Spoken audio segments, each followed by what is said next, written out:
Hey guys, James here from iOSuniverse.com, and in this video I'm going to be bringing you my ultimate guide to Subway Surfers. I think it's fair to say that Subway Surfers is a pretty popular game, so chances are, being as we are humans, you want to do better than your friends and get as high of a score as possible. Well, guess what? You've stumbled upon a video that will teach you how to do exactly that. In this video, I will teach you my top tips and strategies for earning as high of a score as possible on Subway Surfers.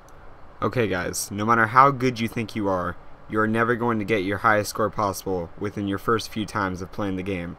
It's important that you take a few tries to get used to the game mechanics within the game as well as the controls.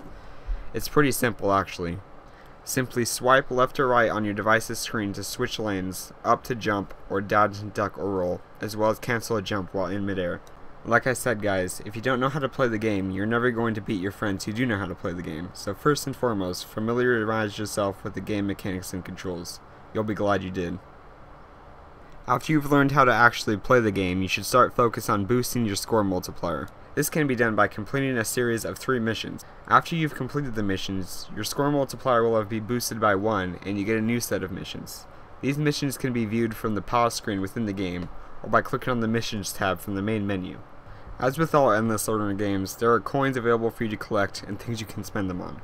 You should focus on collecting coins when it's safe and only when it's safe. Each coin is worth 60 points at the end of the game, but coins are not worth dying for, so if you see a coin in a hard to reach area, do not try and go for it because you'll most likely die. After you do have a decent amount of coins, it's important that you spend them wisely rather than just wasting them. Coins should be spent on permanent upgrades rather than single-use boosts, as these will be more effective for you in the long run.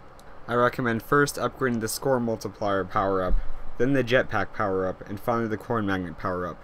I do not recommend upgrading the super sneakers power-up at all, as they may actually hinder your progress. It's hard to calculate where you're going to fall while using the super sneakers, so while using them you are very likely to die. As you get further and further into the game, where your character starts going faster and faster and there's more obstacles, it's increasingly more important that you look farther ahead where you're running. By doing this, you'll be able to anticipate certain obstacles coming up and be able to avoid them. Remember earlier in the video when we said we shouldn't waste our coins? Well, hoverboards cost coins, so we shouldn't waste our hoverboards either. Hoverboards aren't just for using when you're bored of running in your sneakers. They should be a tool used to protect your life. Let's think of a good example of when to use a hoverboard. Suppose you're in the middle lane and you see a train coming. You switch to the left lane when suddenly a train appears in the left lane and you're unable to switch over to the middle lane due to that train that is now blocking your movement. Now is the time to use a hoverboard. Otherwise, it's pretty much a guaranteed death.